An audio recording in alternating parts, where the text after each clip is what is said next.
All right, everyone. So I just want to say good evening and welcome to South Queens Women's March Voting 101 session. My name is Aminta Kilawan Narain, and I'm the founder and executive director of South Queens Women's March. Our organization is a hyper-local grassroots 501c3 in Queens, New York, seeking to build a movement hyper-locally to promote gender equity in the South Queens community and to celebrate the resilience of women, girls, and gender nonconforming people in spite of the struggles and the inequities that we face on a day-to-day basis. So a little bit about our organization. We were founded right before the pandemic, and our goal was to host a physical march and to provide tools, actually to connect our community members to tools that were existing. But we were stopped in our tracks and we quickly shifted our priorities and became providers of resources. And we pooled whatever resources that we had existing to curb food insecurity and period poverty that we were seeing in our community. We've also realized that the pandemic happened in a time when victims of gender-based violence are literally trapped at home with their abusers, and toxic relationships can fester at this time. So we've also been hosting healthy relationship workshops and Wellness Wednesday events to foster health, safety, and well-being at this time. And today, we thought it was very important in light of the fact that we are just a few weeks away from the biggest, arguably the biggest election of our lives, to host a session specifically on voting rights so that everyone in our community is well aware of those rights before the election so that we can exercise our civic duty, both for ourselves, our families, and for those who may not have the voting franchise. Under the federal administration right now, there's no telling what tactics are going to be used to trample on our rights. Certainly, that's not new to us, not new to immigrant communities, not new to women, to the LGBT population, to Muslims, and to minorities across America. So today, we seek to know our rights, know our voting rights, and we have some really amazing speakers lined up for this evening. Our conversation, or the first half of our conversation, is going to be facilitated by South Queens Women's March board member and Jamaica NAACP's branch president, Candace Prince Modest. And the conversation is going to feature Ali Najmi, who we're really excited to have with us today, an election attorney from Queens who was born and raised in New York City. He has had an illustrious career thus far, has served as a legislative director for a New York City council member, super involved in politics and shifted to private practice, has been named in the National Trial Lawyers top 40 under 40 criminal defense attorneys, and has really we got a soundtrack there, has zealously advocated for the rights of individuals who have been charged with crimes. And Ali has been featured. Ali, I don't know, I know you're Mr. Najmi, but I know you as Ali. Okay, great. Ali has also been featured in national and local media, and I want to flag that Ali does have a hard stop today at 7:30 because he's going to be hopping off to join the people on New York One. So Ali's pretty awesome, and we're going to be talking a bit about his work as it pertains to voting rights specifically, and as an attorney later on this evening. And we also have with us as well another person that we're honored to have, Navjot Kaur, who is a political blogger and the creator of Kaur Republic. Navjot, I think you're 23, right? Or you were 23 when 24 now. Okay, pandemic times. I have lost track of time. Navjot is a Sikh Punjabi woman who, through her education and activism, seeks to lift up the voices of Kaurs from every spectrum across American society. She's incredibly passionate about higher education, voting rights, and AAPI empowerment. And it isn't lost on Navjot that each of these issues intersects with gender justice, and that there needs to be more encouragement to diverse communities across America to vote in the elections and to move that status quo, to shift it. Navjot is a graduate of CUNY Baruch College and has a Bachelor of Arts in Political Science. And so without further ado, I'm going to turn the program now over to my colleague and sister, Candace, who will be moderating the first session. Over to Candace. So good evening, everyone. Thank you so much to Aminta and to the whole team for putting this together. One thing that should not go unnoticed is that everything that we do as a team. You may see one or two of us leading a particular effort or event, but please know that there are lots of other folks behind the scenes getting things together. So certainly we are grateful to all of our board members, our advisory board members, our members, and especially to our special guests tonight, Ali and Navjot. So let's jump right in because there's a lot to talk about, and I want to make sure we make the most of the time we have this evening. Let's get right down to it. People are nervous about this election, right? I don't think I'm reaching here, right?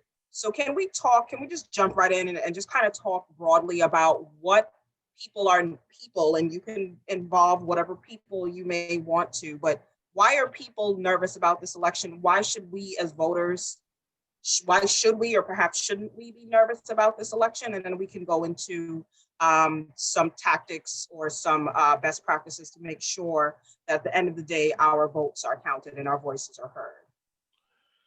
Look, this is the first election we've ever had in a pandemic. It's the first election where mail and voting by mail is going to be done at such a level.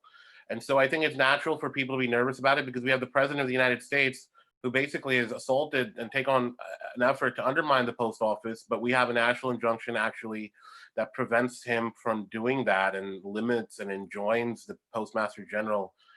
It actually now forces the postmaster general to treat all election mail as first class mail. It has a pre-approval for overtime of USPS employees between October 26th and November 6th, as far as it goes to dealing with election mail. And we also are getting performance reports that the USPS is giving to the court that we're monitoring. I can give you a quick update. We did get a performance report in federal court on Friday. The USPS is not performing at the level that we'd like them to, that even the judge has put into the order. The performance rates are still in the mid 80s, and we'd like to see them crack 92. And so, but millions and millions of people have already casted their ballot. So a lot of people have been paying attention to this and have already voted by mail in many, many, many states. I think it's you never had an effort from the White House to cast a shadow on the integrity of an election so unfairly. You have President Trump talking about how the mail is rigged or it's not going to work well or there's widespread fraud, which there isn't. There's not even a little bit of fraud that you can point to. So I think it's natural for people to feel nervous about it. And it's such a consequential election that anything can happen. And so people are rightfully nervous. That's excellent, Ali. Actually, I was gonna point out the USPS, but thanks for raising the issue. We're looking at unprecedented times, and I feel like this is the understatement of the year. Like every email tagline is this is unprecedented times. Um, we have long lines across the country in key battleground states. We have, like Ali said, the president actively undermining a peaceful and democratic transfer of power, which we have never seen in the history of this country.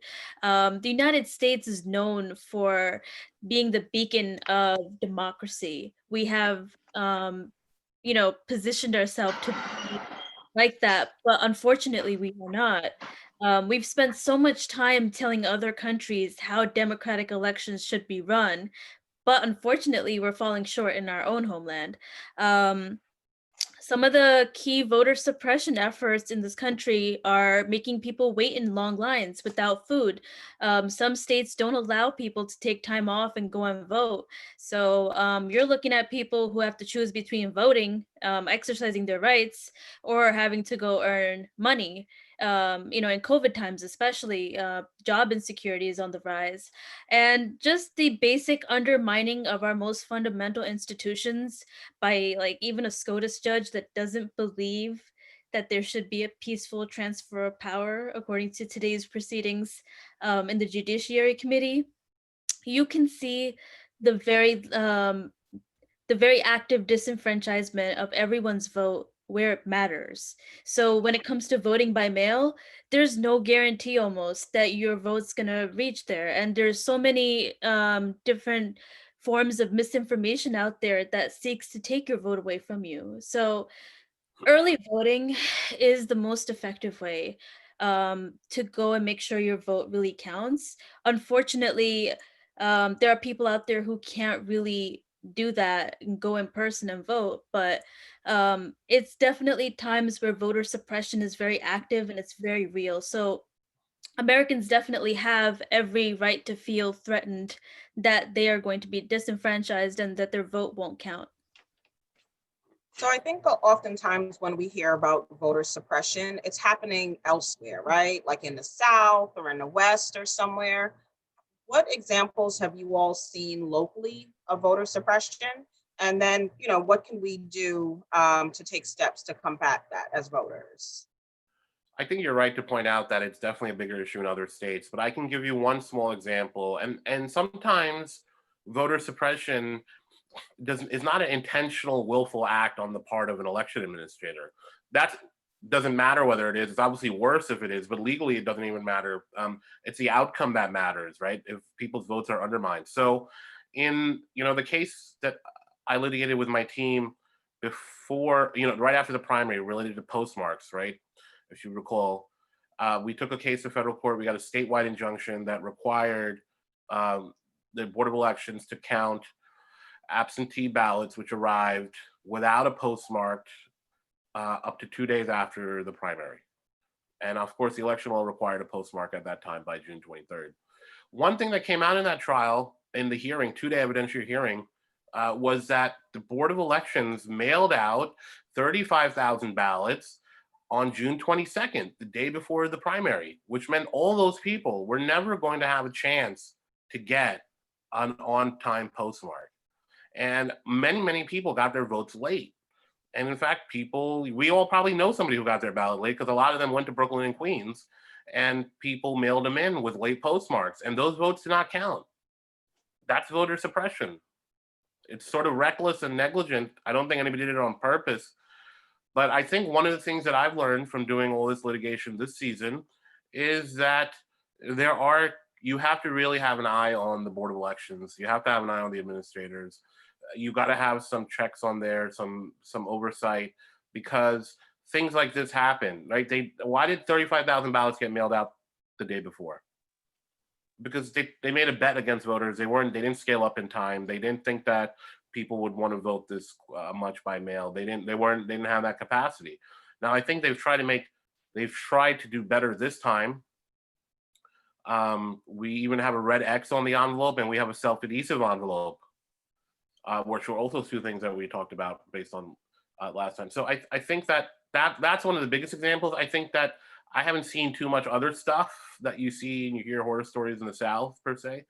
But things like that in New York, we got to keep an eye on. That's a big one. That's 35,000 people in one swoop who basically had their vote undermined. And a lot of those people didn't vote in person. That's interesting for sure. Around the country, if you see like Department of Elections or Board of Elections, they're called very different things in different states. Today we got the news that there was a website outage for Florida and Texas when they are approaching their voter registration deadlines. That's another way that votes are suppressed, when the very vehicle of registering is down. And in New York, we actually went above and beyond, where we passed legislation around automatic voter registration, which gets fast tracked in a few years.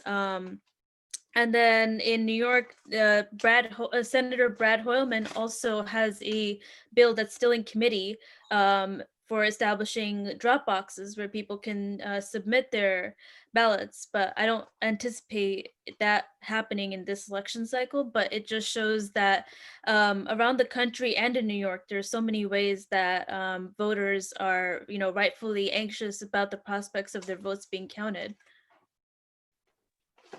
So then now we have a bit of an understanding about what potentially we need to look out for. Let's talk about those things that we can do as voters, as engaged and educated voters, to make sure our vote can count. So Navjot, you started talking earlier about early voting. Can you talk a little bit more about that? So early voting in New York starts on October 24th and runs until November 1st. You can check with your county board of elections for dates and locations and times. Early voting is the most effective way to make sure that you can vote and that it's counted. Otherwise, the great thing about absentee ballots in this time around is that they have the barcode where you can track whether or not your vote was counted or not. And that was a much needed addition to the ballots, because Before, you can't even tell if the Board of Elections got your ballot, it was counted. With early voting, you get to go in, you have a peace of mind where you can say, well, I went in, I voted, I did my duty, and now I have a peace of mind that I did my part as a citizen of America. And so just so we're clear, anyone can vote early as long as they're a registered voter? Yeah. Like, are there rules to who can take advantage of early voting, in other words? No, anybody can vote early.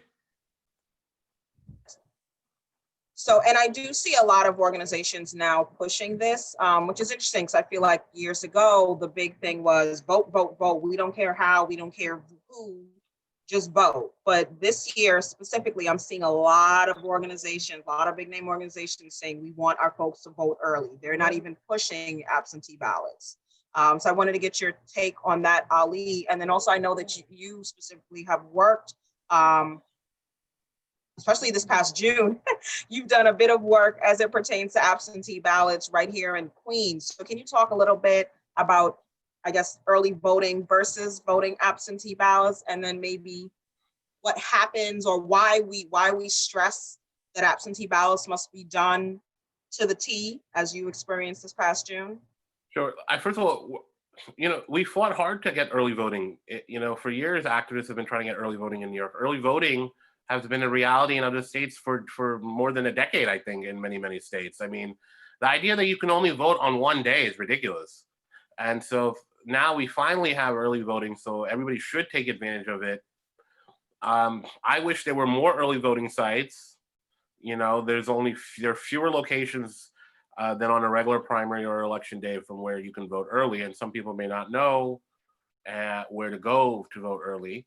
I think in Queens there's a handful of places to vote early, like 6, I think, right? And so it's not perfect, but we have something to do. And I think that it's you have more than a week to do early voting. It's easier to schedule. You can have it's going to increase voter turnout. So I will say this: if you really can't, if you do have the option and the health to get in and go to vote in person, you should. With voting by mail, we have people that forget to sign all the time. That's your ballot's dead in the water if that happens. If you didn't seal it, that's not going to work. Your ballot's going to be invalidated. If you have any stray marks on the envelope, or you put something else in the envelope for whatever reason, which sometimes people do, your vote's not going to get counted. If you don't get the rule under the state law is that it needs to be, if you don't have a postmark the first day it arrives, by the first day after the election, it's okay now under the new law that passed, but you still need a postmark after that that's timely. So you got to mail it on time. You have to make sure the USPS actually gets you a postmark, or it doesn't sit there somewhere for 2 days and you get a late postmark.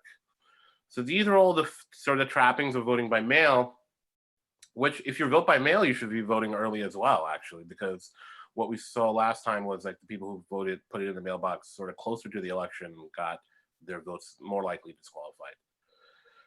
So voting early and voting in person is certainly the way to go if you can do it. I personally, and my team personally, believes that the postmark rule should go. That the postmark rule as applied in any context is unconstitutional. And we might be chipping away with that, over time through the courts, but we could also legislate and get rid of that postmark rule and have a flat deadline that as long as they arrive by a certain date, we'll count them. That's so interesting. And obviously we're all busy people. We're doing all these wonderful things. And, something seemingly as mundane as filling out a form essentially correctly makes all the difference in the world as to whether or not our vote is counted. So it's a bit scary, but definitely something for those of us who are voting by mail should keep in mind, and maybe let somebody double check it before you drop it in the mail. Or they are going to have the drop boxes at the poll sites, both during early voting as well as on election day. So folks aren't, Oh, yeah, so definitely if you could expand on that. I do just want to mention one thing based on my last comment, which is that there was actually a settlement in federal court with another group, the League of Women Voters, that brought an action where the state settled with them to say that they would have an opportunity to cure and notify voters who send in an absentee ballot that doesn't comply with the law and give them an opportunity to cure it. So that's something new that's in place.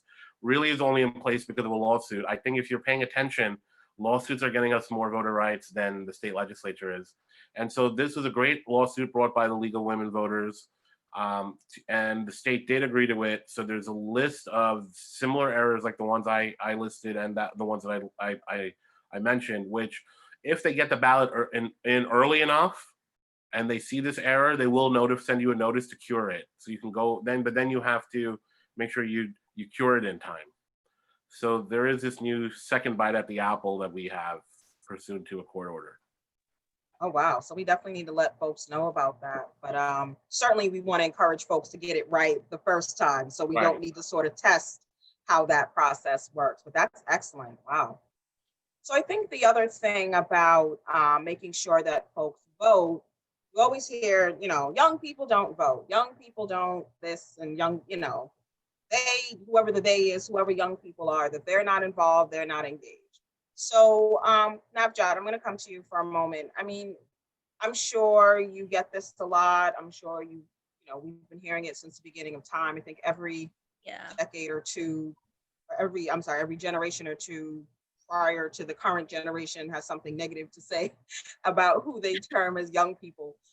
I mean, how do you respond to people when they say that young people don't vote or they don't care about voting? And how would you encourage younger people or young people to actually get out and exercise their franchise? I really love this question. I registered thousands of voters last year with headcount, and I really had a chance to listen to all these concerns that young people had, and I had them at concerts, which was a really great place because that's where we all are, right?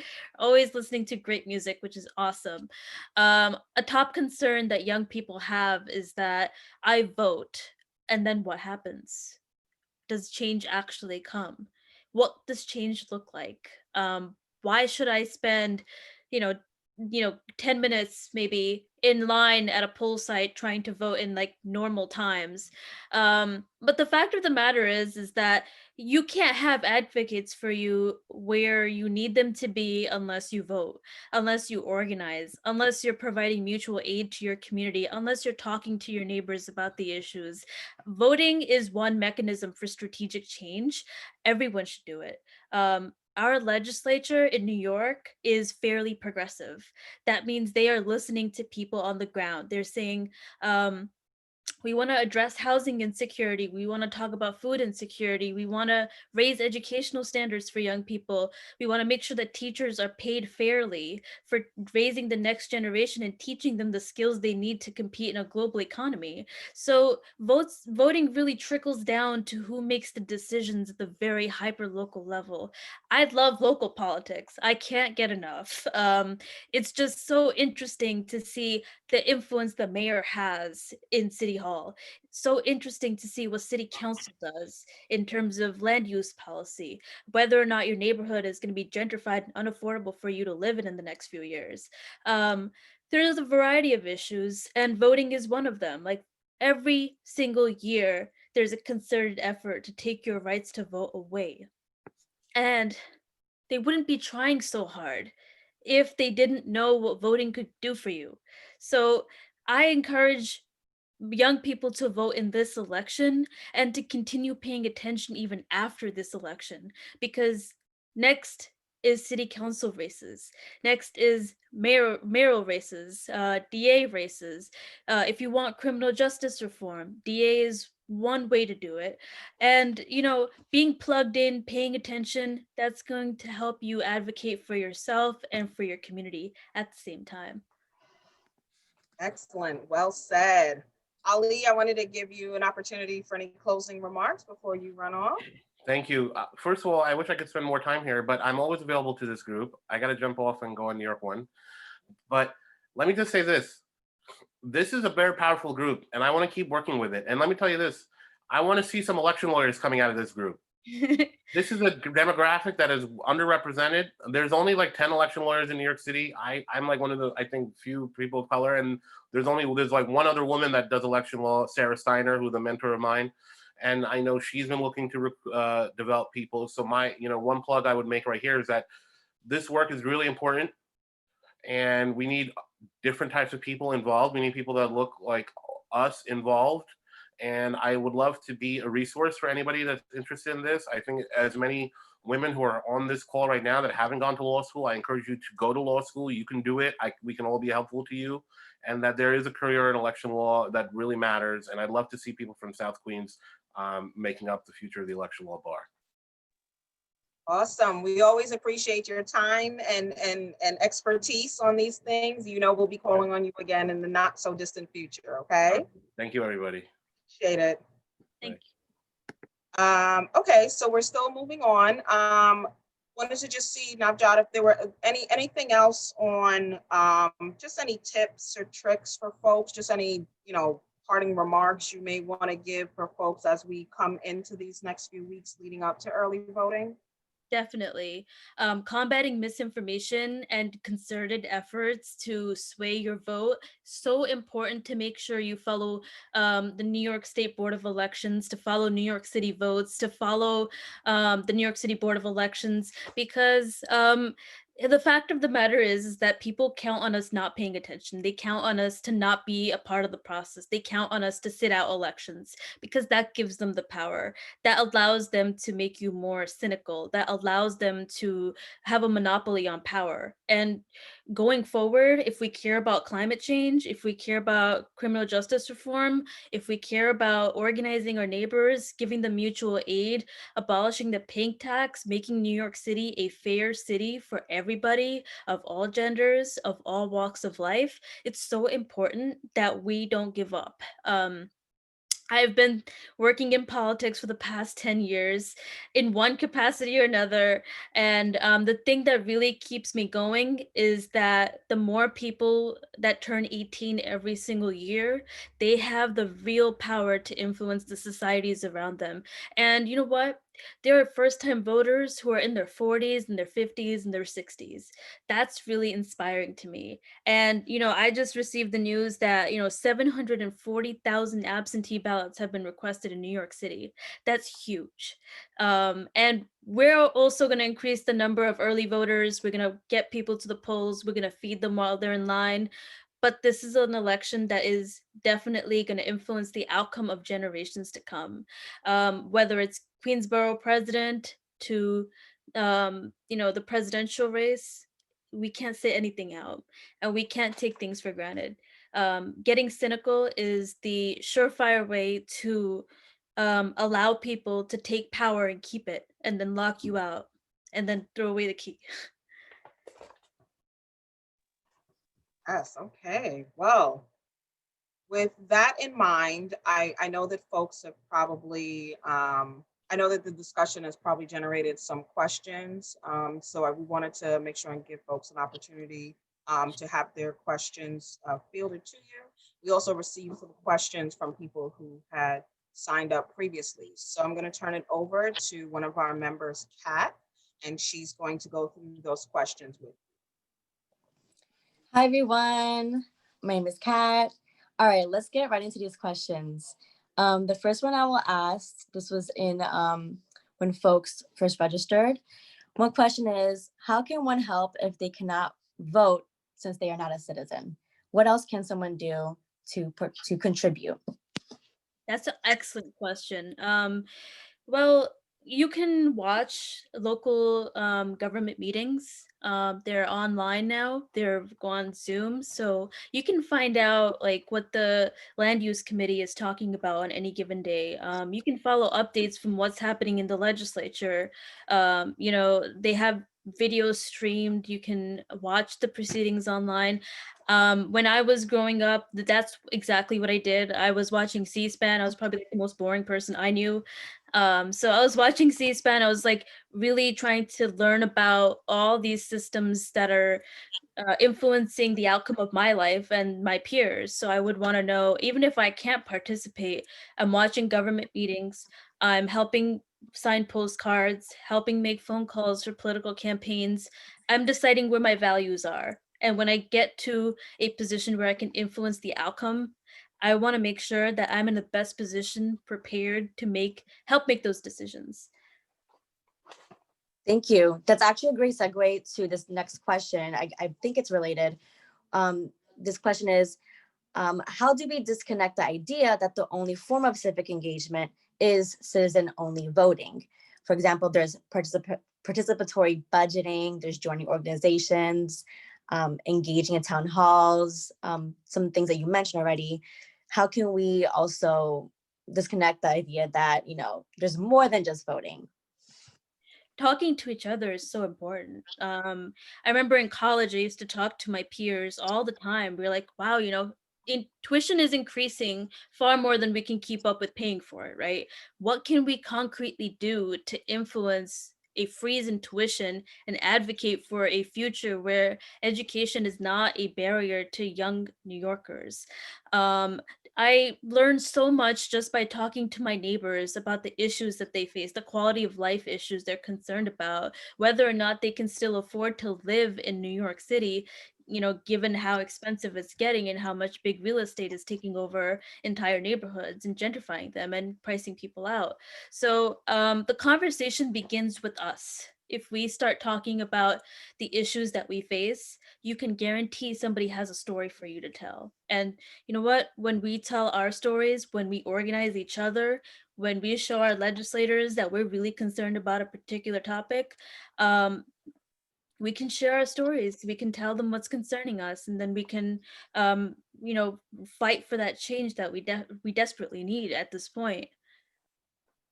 Definitely. Thank you. Um, Next question. Oh, if someone wants to jump in. Okay, next question. How can we empower more young candidates when our upcoming election seems almost oligarchical? See, that's an excellent question.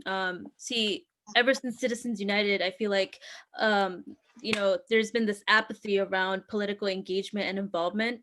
People feel like there's too much dark money. People are outspending people. Like, if I give a small dollar amount of $10, that's going to be nothing because a rich billionaire is probably going to give a candidate much more money and win the election. But thankfully, on the local level in New York City, what we now have is ranked choice voting. And I've noticed for the past few months that has encouraged candidates who traditionally wouldn't run for public office, who are throwing their hat in the ring and saying, I have a vision for New York. Here it is. And when you have those small dollar matching programs, where the city, you pay, like, say you give a candidate $175, the city matches that amount. When we encourage that kind of matching program and ranked choice voting, not only does it decrease the negativity of campaigns and the polarization of campaigns, but it also really drives involvement, engagement, and encourages people from the most marginalized communities to say, I want to run for office. And now I have the resources to do it. Totally. Next question.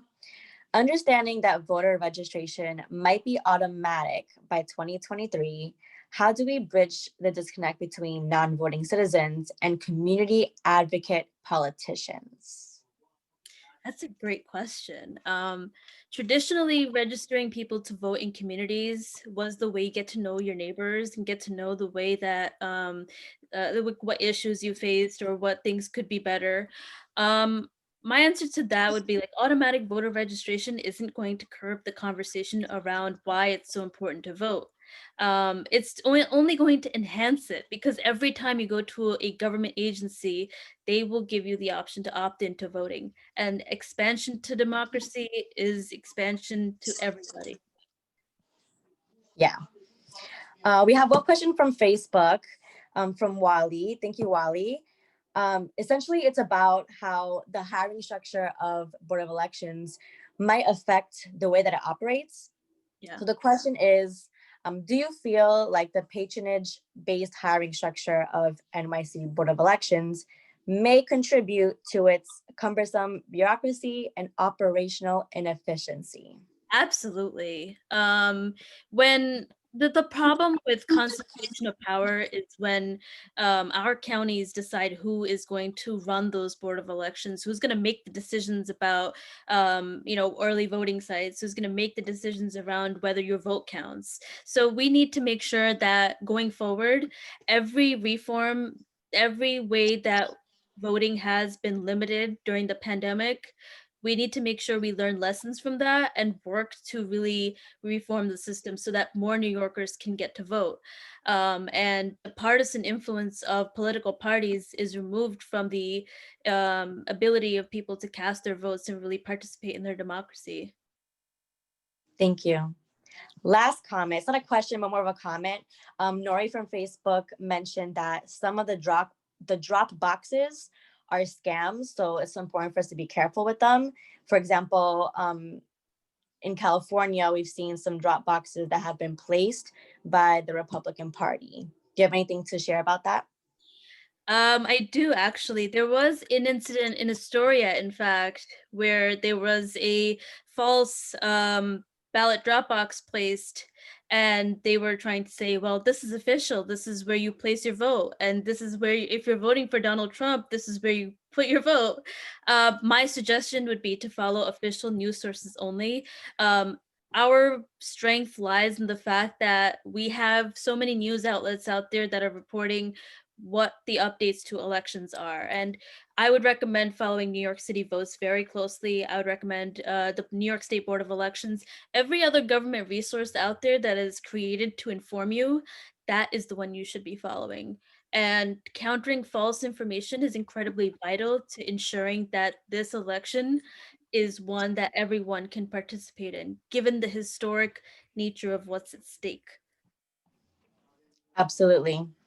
Thank you, Navjot, and I'll turn it over to Aminta. That concludes a portion of our questions. Thank you so much, Kat, for facilitating that question and answer session. And thank you for everyone who submitted a question and has engaged in our work in this way. Thanks to everyone who's staying tuned and continuing to watch this session. As you can see, it's really important information that we're going to need for the next coming weeks. So just really grateful for our speakers, really grateful for you, Navjot.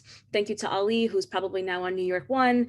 And I'm going to now turn it over to our other South Queens Women's March member, Anjali Sigobin, who is going to walk you all through what we're going to see on the Queen's ballots. So what is it that we're going to be checking off, and what are some lessons that we, or helpful tips that we need before we go out and vote this election. So I'm now going to turn it over to Anjali. Hi everyone, I'm just going to share my screen. So I'm going to be providing some information about what's your ballots going to look like specifically in Queens, and why it's important to know what your ballot looks like. Because if you're me, when I go to vote, I always get surprised when I see the ballot and there's a name there that I didn't see before or I didn't research before. So these things are very important for us in the future of our votes. So every ballot in Queens will have the following categories. They're going to have presidents, borough presidents, the judge of the civil court, and the judge of the civil court. These are different districts. So this is the, I think the municipal, oh my God, that word is hard for me to say. The municipal district for it. And then this one is for the county of Queens. So as you guys know, there's going to be different parties within these categories, ranging from Democratic, Republican, Conservative, Working Families, Green, and then so on within the different categories. So every ballot in Queens will also have the option of choosing for the Supreme Court of the 11th Judicial District. So in this category, you have to choose up to 9. And this is really important because a lot of folks end up not choosing exactly 9, or they choose less than that, or they don't notice that it's only up to 9 and they may choose more. These are many ways in which your ballot may be disqualified. Also, every ballot in Southeast Queens will have a representative in the Congress for the 5th Congressional Congressional District. So I live in Richmond Hill, which means I am specifically in the Southeast Queens area. So this is really important. And we've seen Gregory Meeks usually on our ballot. You also get the option for a write-in. Now we move on to in the Southwest. So in Southwest Queens, you have the option of a representative in Congress for the 8th Congressional District. So, oh, what just happened? It went back. Oh, now it's going forward. Sorry. So your candidates will range from Democratic, Republican, Conservative, or working families. So here, as you can see, his name is repeated 3 times here. So for here, you would only choose him once if you were going to vote for him. Next, you have the option of state senator. This also depends on the district that you live in, and it differs in that district. So for me, I'm Richmond Hill, so I will be in the 10th senatorial district. There's also the 14th senatorial district and the 15th senatorial district. And then the different Republican or Democratic parties are within each of those categories. Next, you have the state assembly. This also differs in the district in which you live in. There ranges from the 23rd, the 29th, the 31st, the 32nd, and the 33rd. And within this, there are also different parties. For me, I'm the 24th Assembly District, so I think David Weprin is the state assembly guy for this district. So if you want to view what your sample ballot looks like, it's also easy for you to go online and look it up at findmypolesitevote.newyorkcity. This is really important because some folks, when they go to vote, they're really unsure on what their ballot looks like, and this just helps to clarify and solidify this information. So here you just enter in, well, over here, you had to enter your house number, your street number, and your zip code. Then you click on view your sample ballot, and this should come up as your right address. After you view your sample ballot, you should get something that looks like this. This is where you vote for your president, and this is an online view. If you want to further look, you can see it as a PDF option. This option is usually what you see when you request an absentee ballot or on the exact day when you go to vote. So, in closing, some helpful hints that you can have when you go out to vote is to make sure that you look at your ballot from the front and the back. A lot of folks forget to flip it over and see that there are a lot more categories and a lot more candidates on the other side. Also, another important fact is that if you go to vote, like I mentioned before, and a candidate's name is repeated 3 times or twice, it's important to only circle or bubble their name in only once. These are many ways that your ballot can also be disqualified. Also, another important fact is do not overvote. This means that you can only choose one for each of those categories. You can only choose one for president, state senate, member of assembly, member of Congress, borough president, and civil court judge. However, you can choose up to 9 for your Supreme Court justices. Now, I will leave it for any questions that any of you guys have.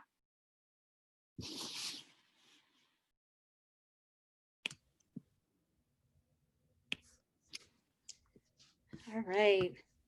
Thank you so much, Anjali, for that very informative presentation and for your amazing presentation skills as well. Crystal clear. I think clearly nobody has any questions because it was super clear.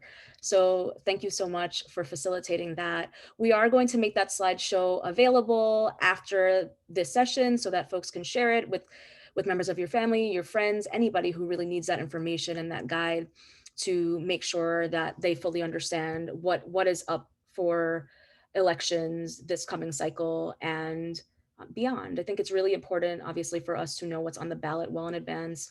Candace mentioned in the chat, start researching those judges.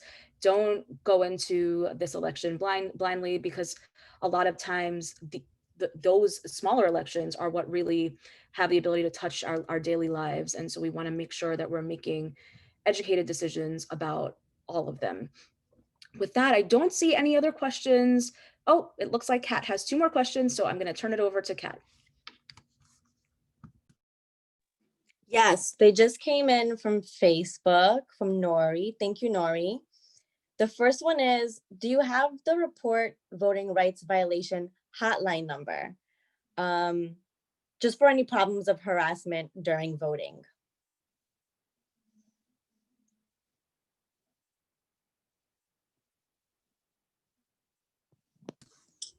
So I think that question is for Navjot. Is there a place to report violations as it pertains to voting rights? Yeah, so there is a way to contact regarding your vote. There's a national voter hotline where you can call in, and there's a team of nonpartisan lawyers and legal aid to help you make sure that you get to exercise your right to vote. Please remember that, if you are being presented with challenges at the voting booth, please make sure that you have the National Voter Protection Hotline number, and you can contact them for assistance. They speak a multitude of languages, and this year is especially great because we have Asian languages that are historically been underrepresented, and not even just Asian languages, but languages in general that haven't been represented as much. They will be there. So legal aid will be there for you on election day if you are being challenged. Thank you. Candace also added in the chat that you can let the polling site coordinator or the manager know of any issues, and the Board of Elections takes complaints as well. Yeah. And Nori also wanted to ask of any ways that folks can make sure that when they do drop their ballots off at a drop box, that it's legit. Like, can you even ask for a receipt from Board of Elections? And she would like to organize nationally for those drop box scams. Like, what can we do as folks other than also following reputable sources? That's interesting because you can track your absentee ballot now, because when you put it in the envelope, there's a barcode that must be visible so that when the Board of Elections receives your ballot, they can scan it, and then it's in the system that your vote's being counted, or tells the status really of where your vote is in the process. In terms of drop boxes, I'm not entirely too sure about that, but as long as your ballot has a barcode on it, you should be able to find out the status. That's really helpful. I'll also add, Candace mentioned in the chat that they don't give receipts, unfortunately. Hopefully, maybe next year, but not this cycle. And see that Pamela Galan has her hand raised. So Pamela, if you'd like to jump on and unmute, you're certainly welcome to do so.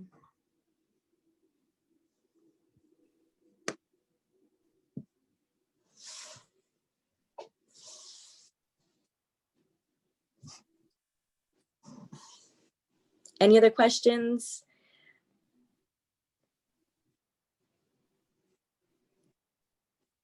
All right, I think that's all the questions we have for now. I have one last comment. Sure. So if you want to know more, you can go to 866ourvote.org.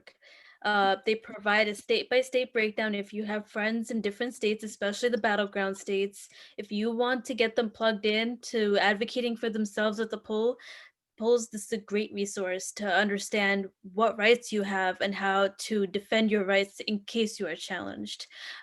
We need to make sure every vote counts in this election year, and I sincerely hope that everyone takes advantage of voting and follows reputable sources that are giving you the right information. And please go to 411, vote 411 to find out what is on your sample ballot, so that you have time to do your research before you get to the polls, because you don't want to be surprised. Thank you. You're welcome. All right. So with that, we're going to close out tonight's session. Thank you so much, Navjot, for staying with us and for answering all the questions that came out of today's conversation. Thank you to all of the people who joined this conversation, both here on Zoom as well as on Facebook Live. Please do share this video, which is going to be up on our Facebook page and will also be loaded onto YouTube. Please share it with your family and your friends. Please make sure that for those of us who have the ability to exercise our right to vote, that we do so not just for ourselves, but for those who cannot vote. Obviously, South Queens Women's March is a 501c3, so we can't endorse a candidate, but if you follow us, you can kind of figure out where exactly it is that we land politically. So again, this is one of the most important elections of our lives. Please don't count yourselves out, exercise those rights, vote early, vote by mail if you need to, vote, vote, vote. And let's get this done. All right, with that, good night, everyone. Thank you to our members who did an amazing job with this entire session. Thank you to Candice. Thank you again to Navjot for being our advisor, for offering to provide this session for us. Thank you to Ali. Thank you to everyone who had a hand in putting this session together. And with that, have a great evening, everyone, and a great rest of the week. Take care.